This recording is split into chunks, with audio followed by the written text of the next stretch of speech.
Bonjour à tous. Pour ce nouveau retour d'expérience, témoignage, en tout cas une intervention qui promet d'être stimulante. On est cette fois-ci dans le secteur du textile. Si je ne m'abuse, c'est la seule conférence du secteur sur ce programme. Je suis Maxime Rabillet, je suis journaliste chez Supply Chain Magazine. On a essayé d'avoir la main haute, mais en tout cas un regard pour justement veiller à la diversité de ce programme et de rester dans cette optique de retour d'expérience. Pour autant, vous voyez qu'ils sont 4 sur scène, donc je n'ai pas vocation à monopoliser la parole. Je vais même très rapidement m'effacer après vous avoir donné les infos que j'ai concernant le contenu. C'est le titre, la précision à grande échelle, la transformation de la supply chain de SMCP avec l'OCAD. On est parti pour 45 minutes et éventuellement, idéalement, on aura sur les dernières minutes de cette intervention le temps de prendre des questions de votre part ou de la mienne.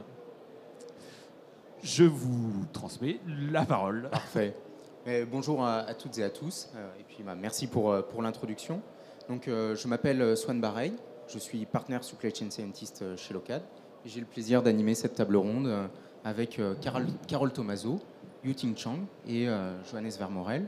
Donc, juste pour présenter rapidement nos intervenants, Carole Tomaso est directrice business planning et supply chez Sandro.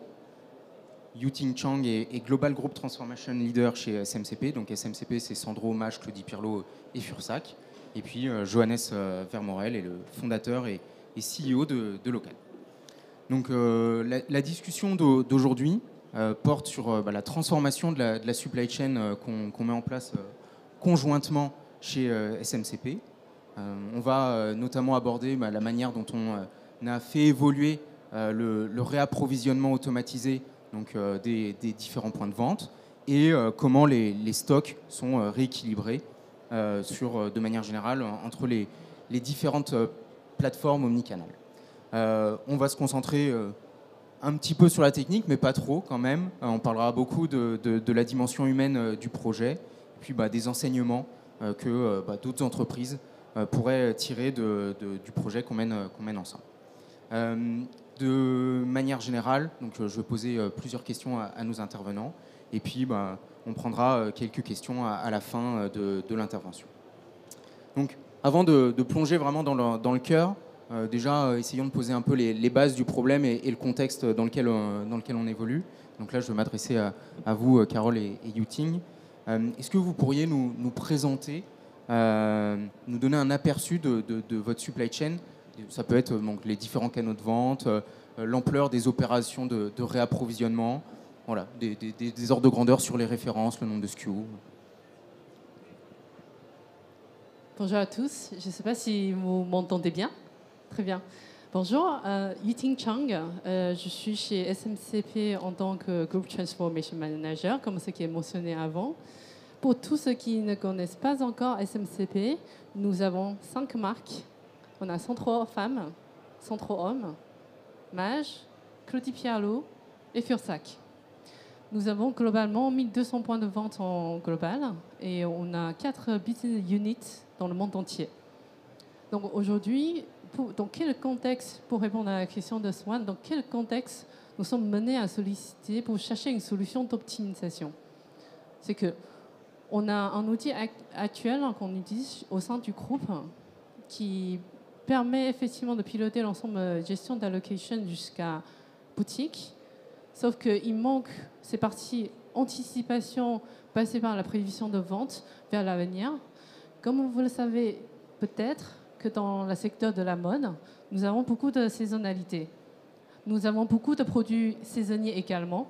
Donc du coup, l'enjeu, c'est de pouvoir apporter ces parties prévision de vente, d'aller chercher l'optimisation pour que notre stock de fin de résiduel, qui est notre KPI très important du groupe, puisse être maîtrisé et par conséquence, la marge, c'est ça aussi maîtrisé. Carole, si tu veux ajouter des éléments. Je voudrais juste rajouter, donc Sandro a été pilote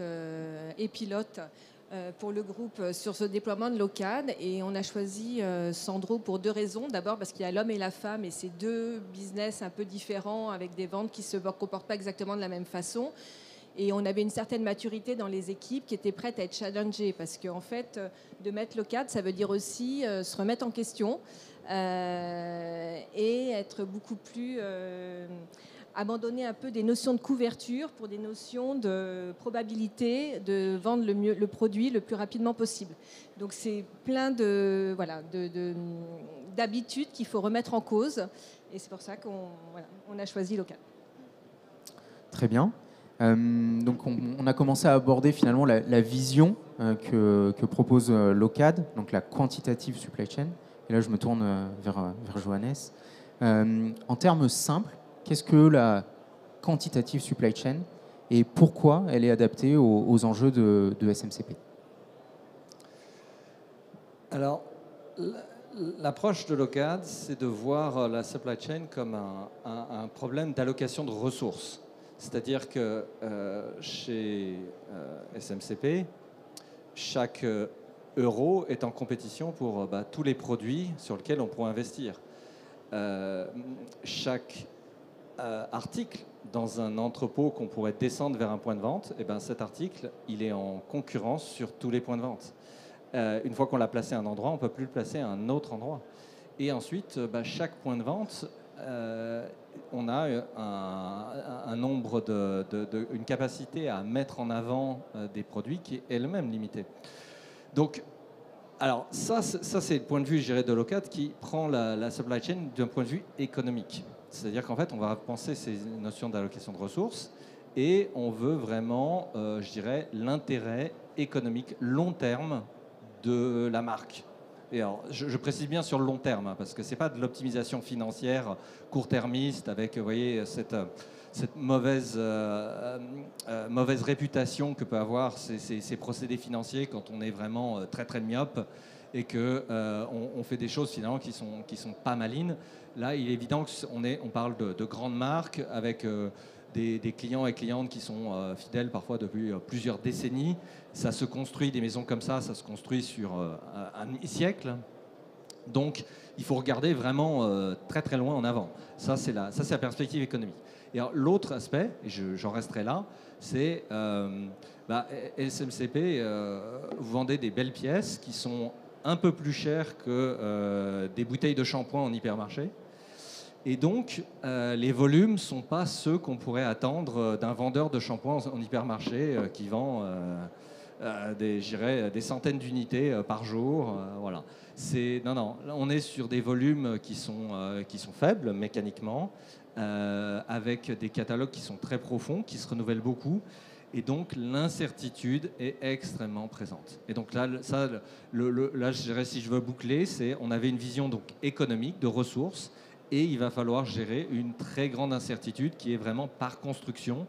Parce que si on a un catalogue très étendu d'articles de luxe, par construction, on accepte qu'on n'en vend pas 10 unités par article, par point de vente, par jour, quoi. On va être sur des choses beaucoup plus intermittentes. Et donc, Locad, c'est d'arriver à rassembler les deux dans une recette numérique qui reflète, en fait, même si on utilise des choses un peu compliquées comme probabilité, etc., moi, ma vision, c'est qu'en fait, on reflète le bon sens d'un gestionnaire expérimenté de magasin qui ferait ses choix de façon judicieuse dans son assortiment et ses niveaux de stock magasin. Voilà. Je me permets aussi de juste rebondir par rapport à ce que Johannes vient d'évoquer. C'est vrai que chez SMCP, nous avons, depuis l'année Covid, un challenge fondamental, c'est d'aller optimiser aussi notre stratégie d'achat dans la gestion de budget OTB qui devient de plus en plus restreint, également d'aller acheter mieux, mais bien évidemment par la suite d'allouer mieux. Donc chaque pièce, même si la probabilité de vente reste assez incertaine, assez faible pour chaque point de vente, nous devons malgré tout de décider vers quelle boutique on doit envoyer ce stock précieux. Et là, basé sur aussi les ventes assez faibles pendant la période de full price, cet enjeu d'optimisation de notre vente pendant le full price devient d'autant plus important. Voilà.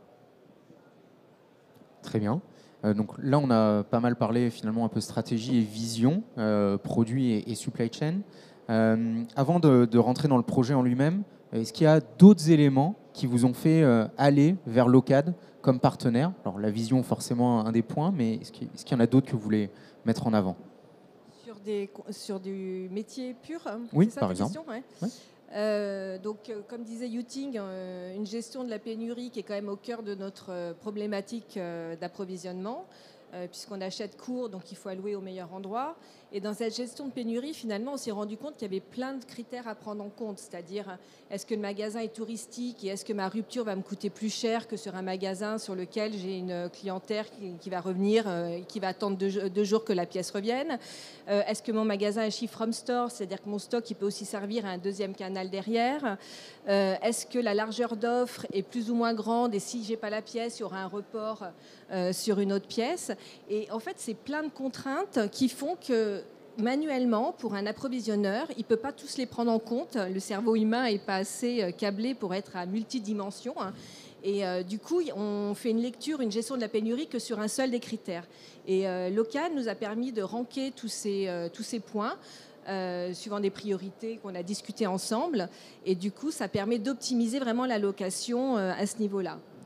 Un autre point majeur, c'est aussi tous les transferts, parce que même si on optimise l'allocation, les transferts à un moment deviennent un peu évidents, et c'était quelque chose de très chronophage que les équipes faisaient en traînant des pieds. Et là, on a des propositions qui sont là tous les matins, et on décide ou pas de les faire en fonction de ce qu'on veut faire. Et puis, dernier point qui est en construction, mais on a des états de stock, on a des KPI qui font qu'on peut mesurer très rapidement toute la situation sans avoir des jours à cruncher la data. Là, elle est là et on peut du coup analyser la problématique parce que souvent on met 2 jours à avoir la data et quand on arrive avec la data, le problème il est déjà obsolète, on est passé à autre chose. Donc là, on peut construire un peu au fil de l'eau des dashboards et un vrai retour sur investissement et voir quelle décision nous a rapporté. En fait, on peut mesurer simplement chaque action. Voilà.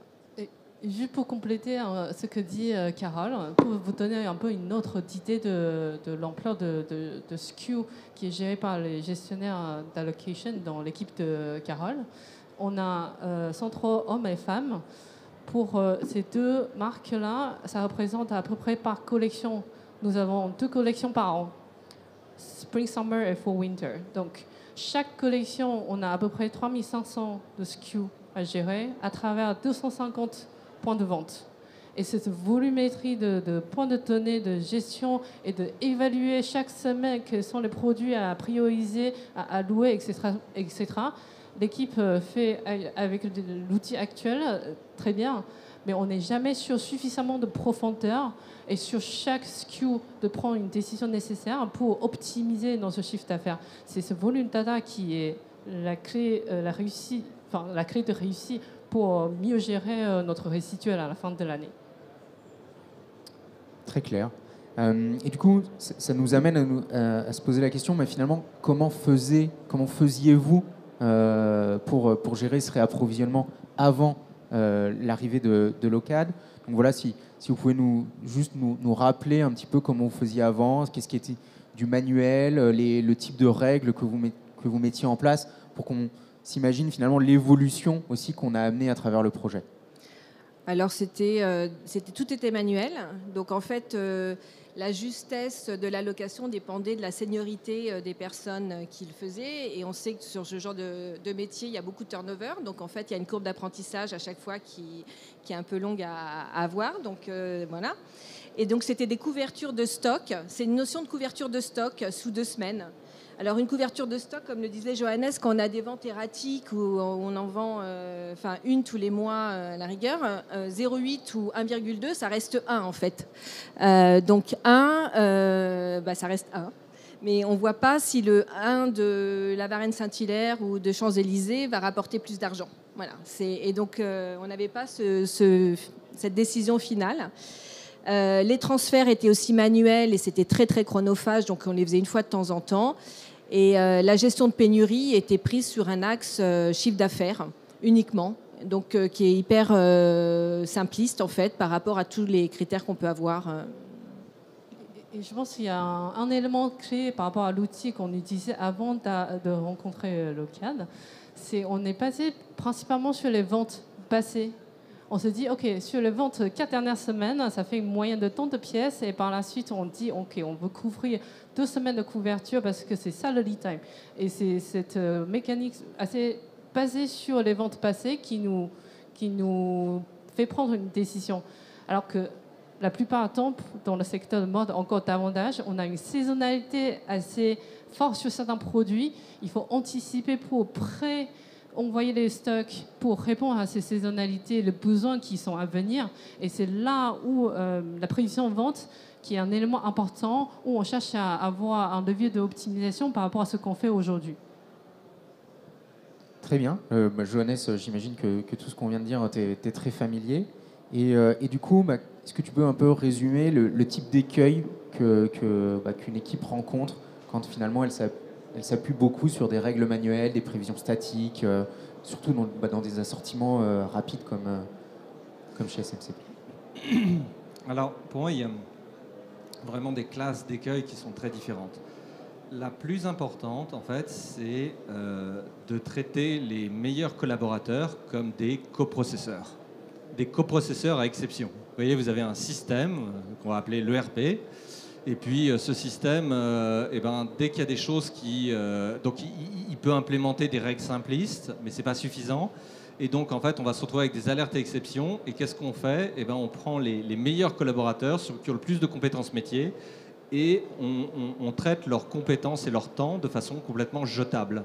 C'est-à-dire qu'en fait, ils vont refaire tous les jours les mêmes gestes.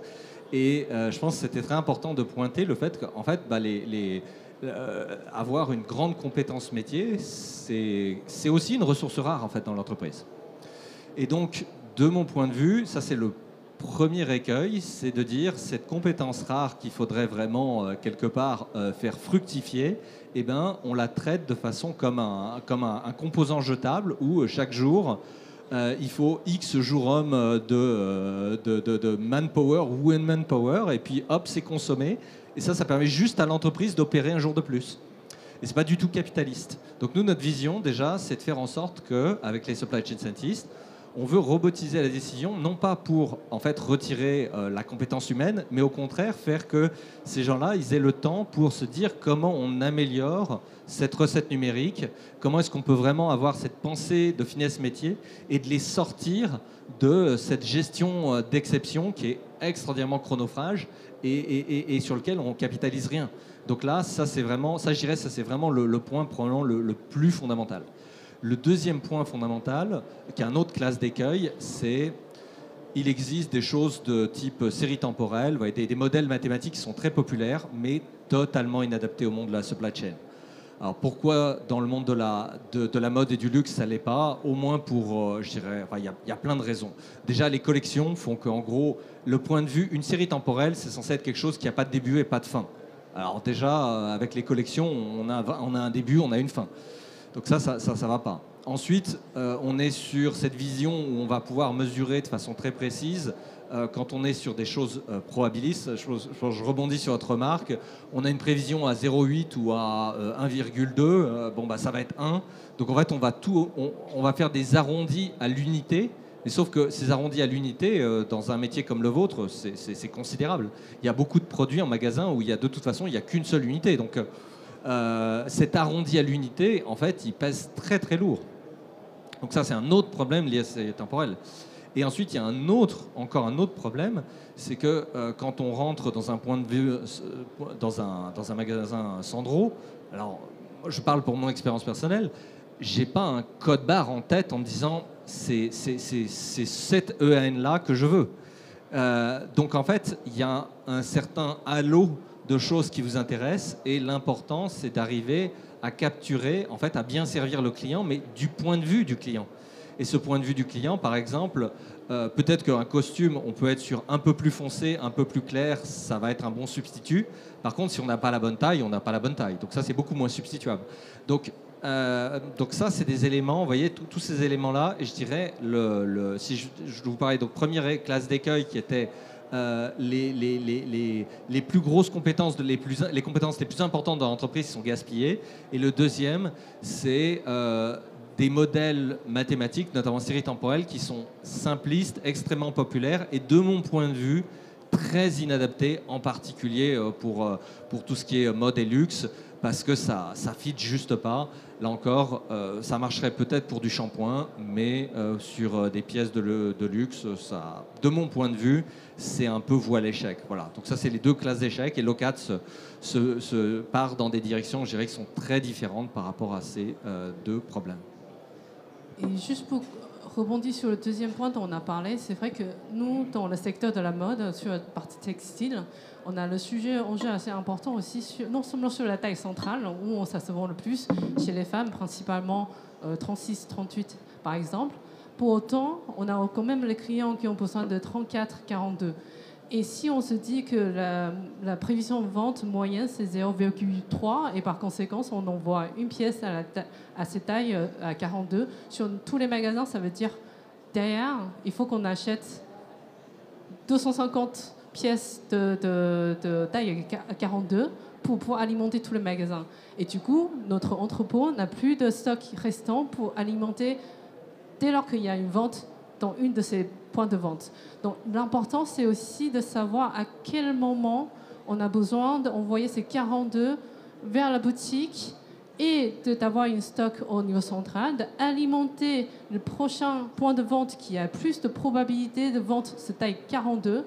Et en plus, encore en amont, c'est de décider, basé sur ces règles de gestion et ces principes qu'on a mis en place avec Locad, se dire, dans ces cas-là, combien je dois acheter au démarrage. Acheter plus intelligemment aussi par rapport à comment on alloue cette taille 42. Carole, est-ce que tu veux... Okay.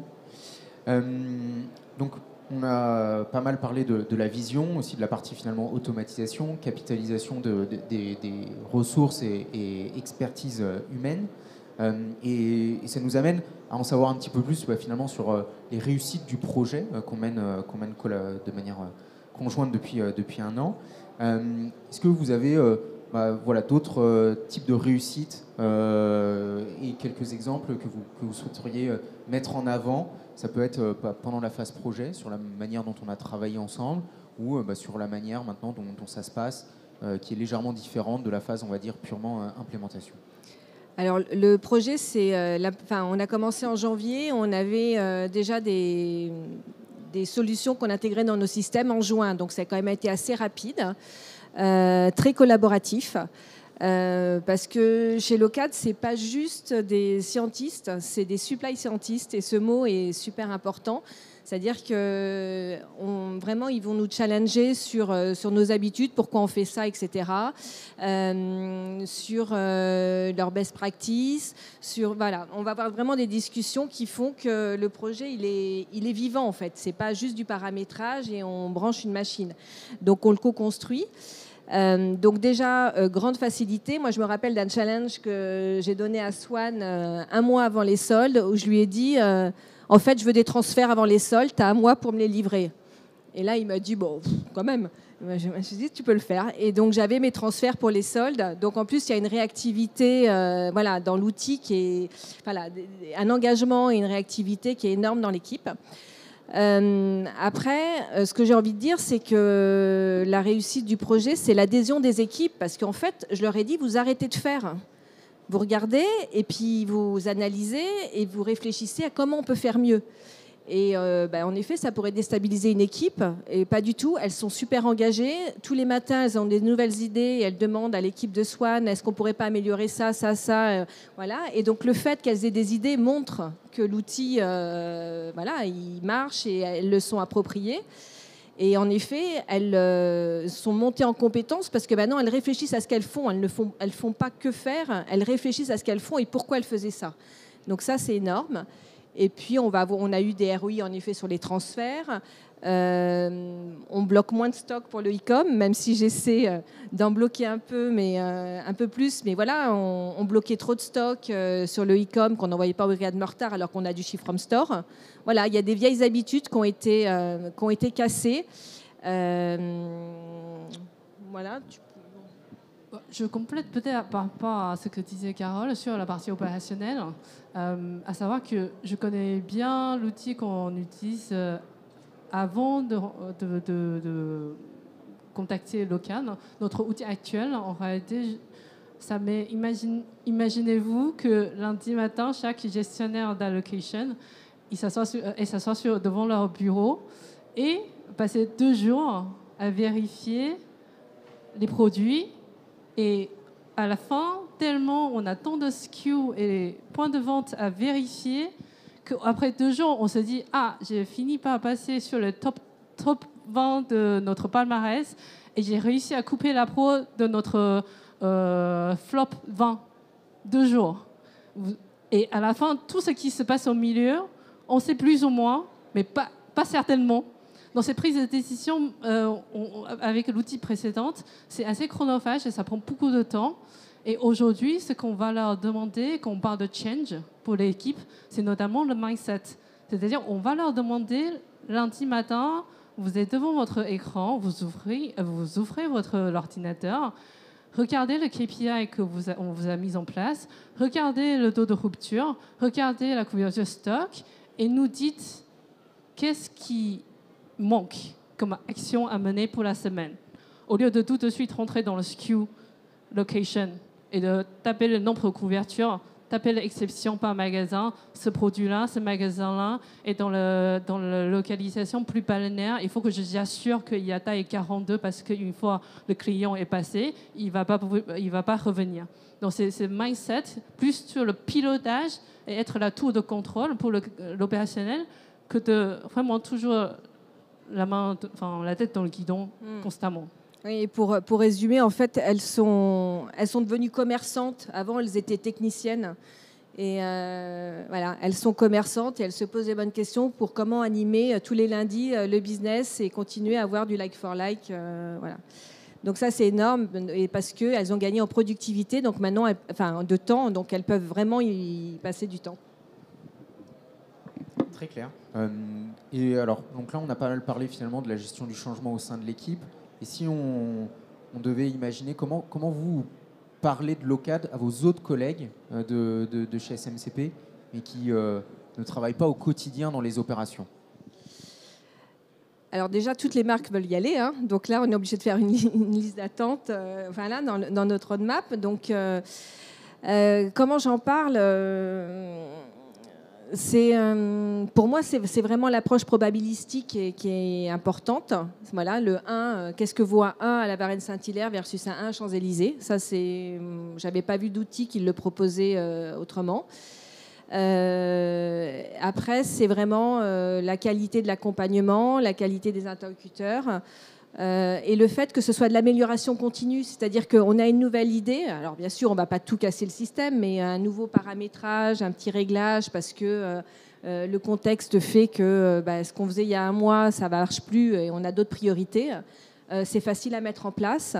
Et c'est voilà, une fois par semaine, on a des réunions avec l'équipe Locad, enfin avec Tristan, Swan et Cyril, et on dit là on voudrait pousser le stock, est-ce qu'on peut augmenter des choses? Donc il y a plein de paramètres qui sont donnés à l'utilisateur, c'est-à-dire qu'on ne dépend pas d'eux. Donc, mais on a des améliorations continues sur l'outil. Est-ce que Yutine, tu voulais ajouter quelque chose? Oui, bien sûr. Alors, nous avons rencontré pas mal d'éditeurs dans la phase de sélection qui ont souhaité justement optimiser notre taux de résidu à la fin de saison et par conséquent améliorer notre marge. Et dans ce cadre-là, certains éditeurs nous ont proposé des solutions plug and play, c'est-à-dire on donne le data, tous les plafonds sont déjà prêts, etc. Ce qui nous a beaucoup séduit pour l'outil de Locad, c'est sur mesure. En fait, on co-construit avec les besoins propres à nos marques. Et quand on parle de sur-mesure, souvent, on peut être un peu inquiète sur le timing, c'est-à-dire temps de réalisation quand c'est sur-mesure, si ce n'est pas encadré correctement et de façon efficace, tout de suite, on annonçait au début 6 mois projet, ça peut tout de suite étendre à 1 an ou plus. C'est là où l'enjeu de réussite de ce projet-là, c'est que l'équipe locale s'appuyer sur leur expertise supply chain. Ils sont en mesure de cadrer le besoin face au métier, de le guider dans la bonne direction. Et à la fin, on est resté sur le timing qui a été annoncé initialement. Et ce roll-out pour une solution sur mesure reste une des clés de réussite selon moi. Merci pour vos réponses. Et je me tourne maintenant vers Johannes. Comment toi, tu présentes l'OCAD quand tu dois parler à un nouveau CEO Alors, il y a des choses que je faisais il y a quelques années qui étaient juste de pointer le fait que la plupart de nos prospects ont une demi-douzaine d'échecs dans leur besace sur les 20 dernières années. Et que donc, peut-être qu'il faut se poser la question que s'il y a une demi-douzaine d'éditeurs qui ont échoué, c'est peut-être que le problème n'est pas juste d'avoir un éditeur plutôt qu'un autre. Il y a un problème de méthode, de fond, d'approche. Et pour les gens qui sont intéressés, à notre stand, on a un livre j'ai publié un livre il y a une semaine qui s'appelle « Introduction à la supply chain », qui compile en fait pourquoi, de mon point de vue, les théories classiques de la supply chain dysfonctionnent beaucoup, ce qui se traduit par des échecs opérationnels, et quels sont en fait les autres points de vue qui peuvent donner une chance de les faire marcher. Alors très concrètement, l'OCAD, nous, on essaye d'être en gros le partenaire opérationnel de la supply chain de nos clients. Notre idée, c'est on veut vraiment, via les supply chain scientists, prendre une responsabilité, souvent ça peut étonner, mais une responsabilité personnelle sur la qualité des décisions. Je pense, je parle sous ton contrôle, mais la façon dont tu vois quand tu as toi écrit une recette numérique, c'est quelque part, c'est un peu toi en fait. C'est pas il y a un système qui génère des décisions, c'est tu as sous ton contrôle écrit une recette numérique que tu comprends, et s'il y a quelque chose qui va pas, tu dois, toi, reverse engineer qu'est-ce qui s'est passé, une compréhension. Et donc ça, de mon point de vue, cette espèce de prise en responsabilité est très importante et je pense assez atypique. Donc ça aussi, quand on veut le présenter on va dire au monde extérieur, c'est l'OCAD, on ne se voit pas comme un éditeur logiciel qui vous dit voici une liste de fonctionnalités, hein, et on a coché les 600 cases du RFP. Et ensuite, vous pouvez piocher et vous tirer des balles dans le pied avec toutes ces cases. On part du principe que cette technicité, finalement, c'est un peu à notre charge et c'est à nous d'en faire notre affaire pour que vous puissiez...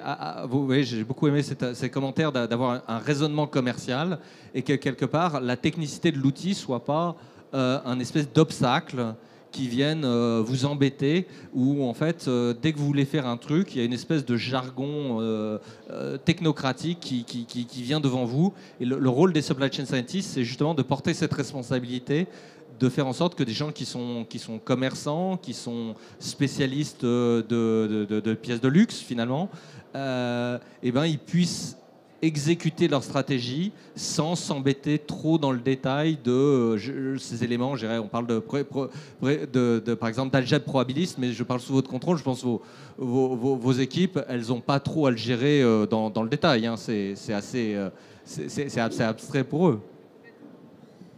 Complètement. Nous, on regarde juste la décision à la fin. Et c'est vrai que quand on se dit pourquoi il a envoyé la pièce dans tel magasin plutôt qu'un autre, en général, c'est justifié, c'est tangible et c'est mesurable. Donc voilà, et pourtant on a décortiqué dans tous les sens. Hein. Je pense que Swan, je lui ai donné plein de cas de figure en lui disant je ne suis pas d'accord, pourquoi il fait ça. Et en fait, voilà, c'est logique. Donc à partir de là...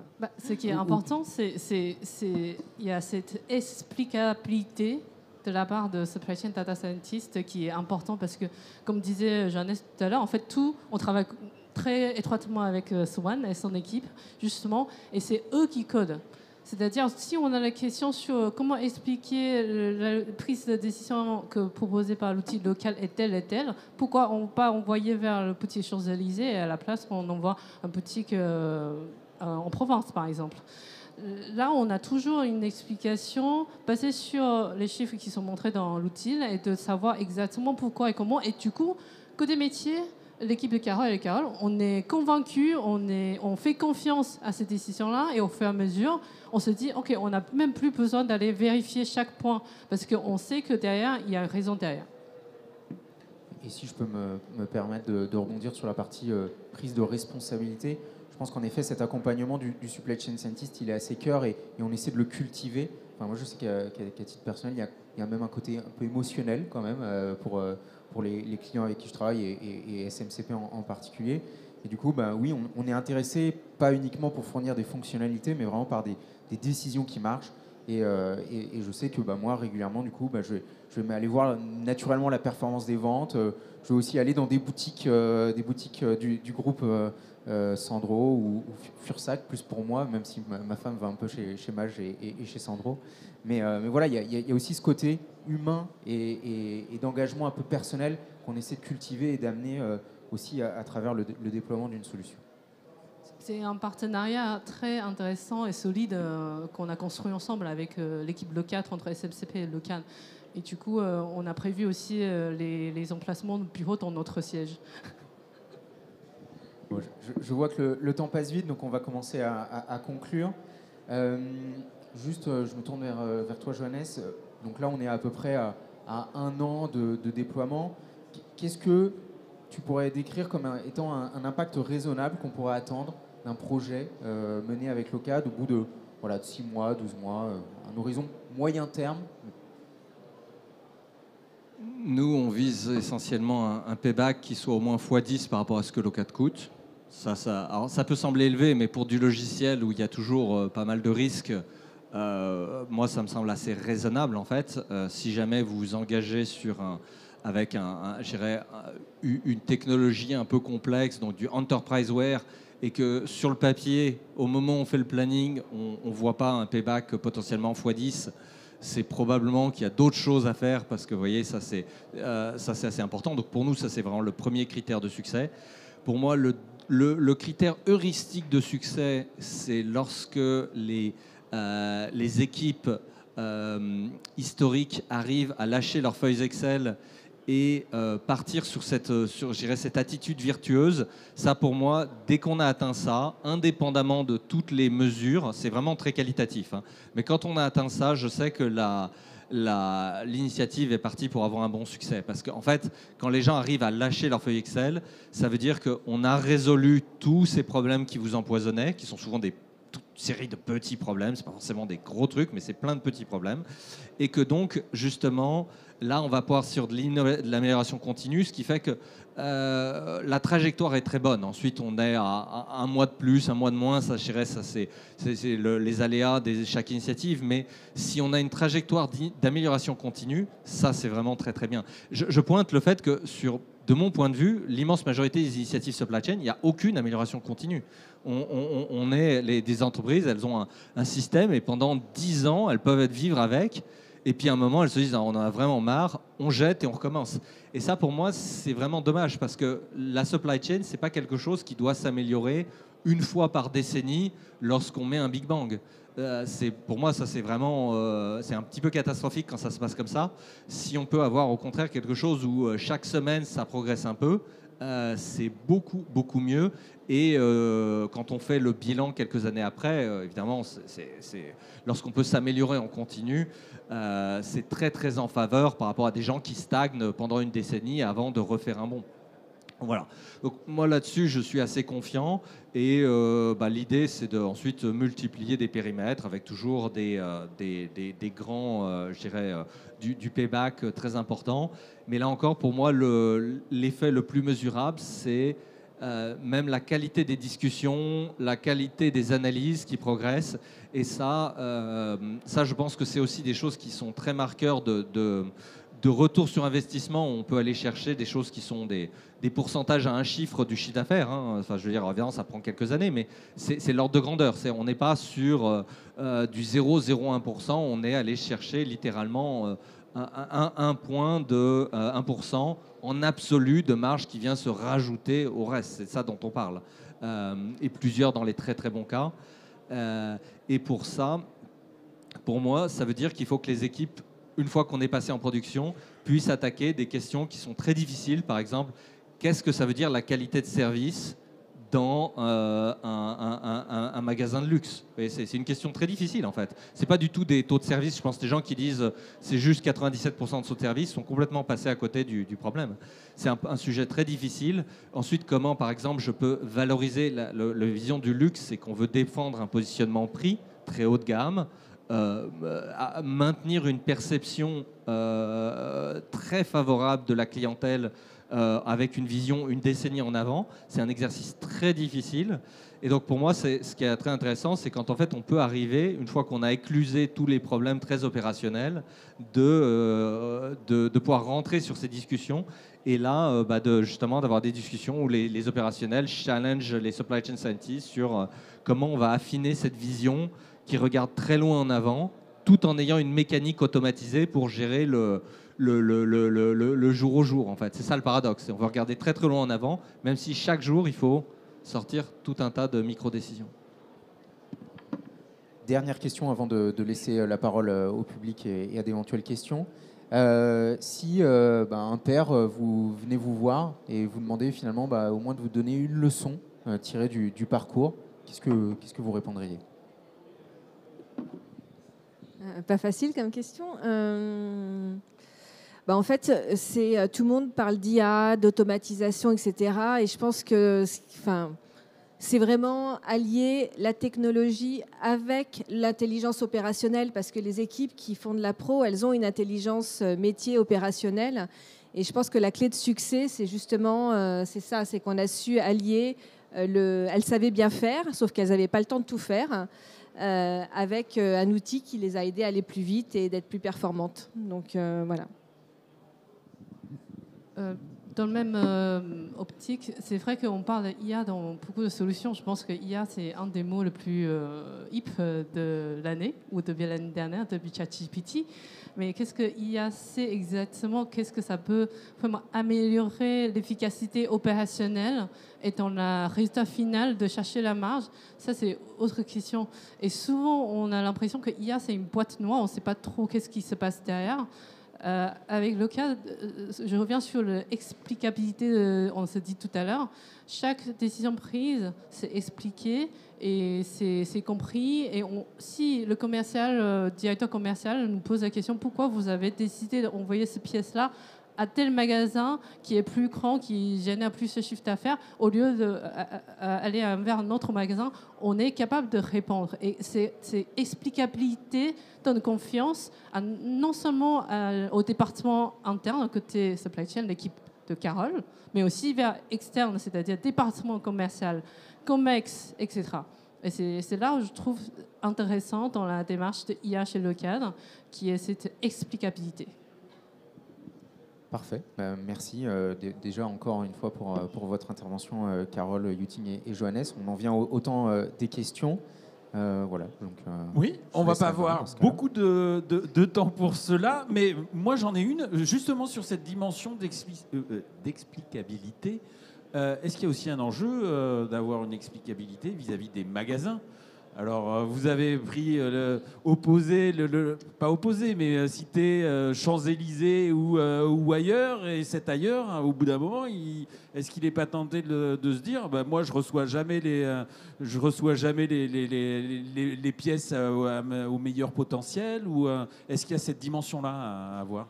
Alors déjà, il ne reçoit pas jamais, parce que du coup, le petit magasin, comme il a une offre moins large, pour peu, il va recevoir plus que ce qu'on faisait avant, parce qu'avant, automatiquement, on coupait le petit magasin, on approvisionnait les gros, chose que fait plus l'outil.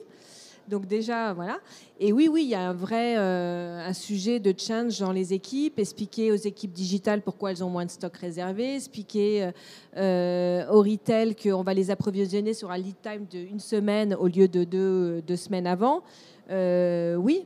Mais comme disait Yuting, comme tout est explicable et mesurable, c'est pas un sujet. Mais je dirais même la situation, c'est inverse, c'est-à-dire pour le petit magasin, avec l'outil précédent, on gère par cluster. Donc forcément, le cluster A, c'est les magasins qui génèrent plus de chiffre d'affaires, qui a plus grand boutique, etc., en termes de volume de présentation dans boutique. Maintenant, on regarde la priorisation de gestion de stock par rapport à la vente de ce magasin-là sur ce SKU-là. Et du coup, ça favorise, au contraire, les petits magasins qui le vendent, mais qui étaient avant noyés dans la base de données des grands magasins qui vendent 3 par semaine. Mais en fait, le petit magasin le vend en réalité. C'est juste on n'a pas eu le temps de passer sur ce SKU, sur ce point de vente précédemment. Merci. Un témoignage stimulant, est-ce que ça vous a stimulé sous un angle question? Le micro, c'est moi qui ai le 5e micro, je sors du cadre. Bonjour. Vous avez parlé de co-construction et on sent la ferveur et puis et le plaisir que vous avez eu à faire ça. Vous êtes maintenant dans une collaboration puisque j'ai compris que vous étiez même à prévoir des bureaux potentiellement pour l'équipe Locad. Dans les deux sens, par ailleurs, on va aussi souvent chez Locad. Combien de temps ça dure en fait? À quel moment est-ce que vous avez l'intention d'avoir des supply chain scientists dans votre organisation? Ou est-ce que le modèle, c'est de vous appuyer sur l'organisation Locad? Merci pour cette question, c'est une très bonne question. Et pour être tout transparente, effectivement, on avait évoqué ce sujet aussi en interne, même avec l'équipe locale d'ailleurs. Ce qui est intéressant, c'est que cette discussion transparente avec le partenariat local, c'est de se dire, si un jour, dans l'avenir, dans le roadmap interne de SMCP, on prévoit la compétence qui est de Supply Chain Data Scientist, Locad, en réalité, c'est ouvert et rester ouverte pour qu'on récupère ces compétences-là en interne. Maintenant, la question, effectivement, c'est de se dire, est-ce que SMCP a cette ambition de mettre en place ou pas? Pour le moment, on n'a pas la réponse à ces questions-là, mais en tout cas, c'est dans la collaboration avec Locad, c'est un sujet envisageable. Ce n'est pas un tabou. Et je précise que tout le code de la recette numérique que Locad co-construit avec ses clients est en fait la propriété du client. Donc en fait, le code est déjà entre la main du client. Locad, là encore, ce n'est pas une technologie qui est, planquée dans un logiciel packagé. Ensuite, la question, c'est vraiment une question, je dirais, d'ambition. Est-ce qu'en fait, ils veulent avoir cette compétence en interne? Nous, on est tout à fait favorable pour former en fait, des gens si ça les intéresse. On a le temps pour une toute dernière question. Je confirme que le code est vraiment accessible parce que je suis rentré dedans pour modifier certaines tables. Ouais. Oui, et en même temps, si on suit bien votre raisonnement, vous avez probablement plus de valeur ajoutée à rester sur l'élaboration des critères, à rester focus client, et vous avez une équipe à vos côtés, sachant que si vous intégrez des data scientists, il y a du turnover, il va falloir les reformer, ils vont garder toujours les best practices. Enfin, il y a sûrement un grand intérêt à continuer à collaborer. Et au-delà, justement, sur les équipes, vous nous avez bien expliqué que vous prenez les meilleures compétences, ils passent plus de temps à donner de l'intelligence aux critères à définir.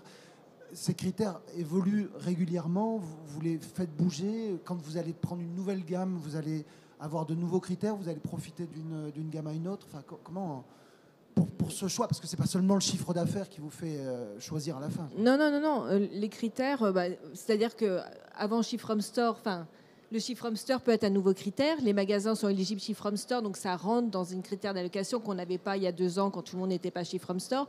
Des magasins touristiques, les magasins ne bougent pas tout le temps, mais une ouverture de magasin, il va être touristique, pas touristique, on va le privilégier ou pas. Après, non, les critères, ça va plutôt être sur des moments où on se situe dans la saison. Est-ce qu'on est en début de saison et que le coût d'envoyer une pièce dans un magasin, que ce ne soit pas utile, il est moins coûteux en début de saison qu'il est en fin de saison. Donc, du coup, on va faire plutôt des réglages de lead time, de prise de risque sur lead time au fil de la saison et au fil de la qualité du stock qu'on a en entrepôt. D'accord. Et c'est là que vous mettez l'intelligence. Voilà. Le reste, vous l'avez robotisé. Comme exactement. Vous disiez Eh bien, merci, mais on arrive vraiment tout au bout et il y aura la possibilité de continuer la discussion à l'issue, mais je n'ai pas vu qui voulait poser une question. Alors, merci pour cette présentation. J'ai une petite question pour Locad, pour le coup, juste pour comprendre un peu l'approche quantique de la supply chain. Je comprends que ces modèles mathématiques qui vont permettre d'injecter la donnée et puis calculer une proposition d'allocation, éventuellement pour le cas de SMCP. Du coup, est-ce qu'il y a un temps d'entraînement de ces algorithmes ou c'est compris dans le projet ou c'est instantané? Alors, la réponse longue, c'est je vous invite vraiment, il y a un livre qui s'appelle Introduction to Supply Chain qui est en vente sur Amazon qui vous donne vraiment le détail de tout ce qu'on fait. Nos algos sont publics. De façon générale, il y a des temps d'apprentissage, mais moi, mon approche, c'est il faut des choses qui typiquement puissent être entraînées en moins de 60 minutes avec des ressources cloud, potentiellement assez distribuées, pour être très agile. Donc, est-ce qu'il y a de l'apprentissage? Oui. Est-ce qu'on se lance sur des choses où il faut des semaines pour faire converger un modèle? Non.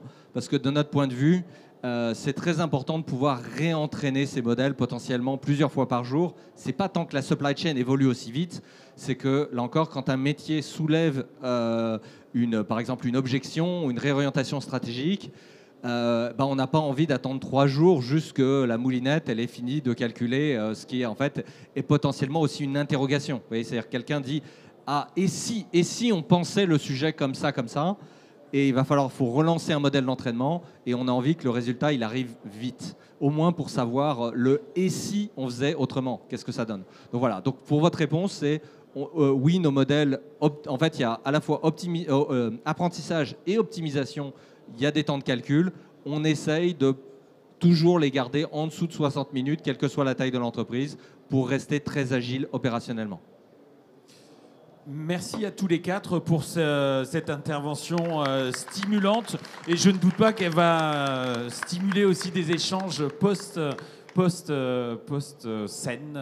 Le stand Locad est juste là-bas. Voilà, c'était l'information. Eh bien, merci à tous.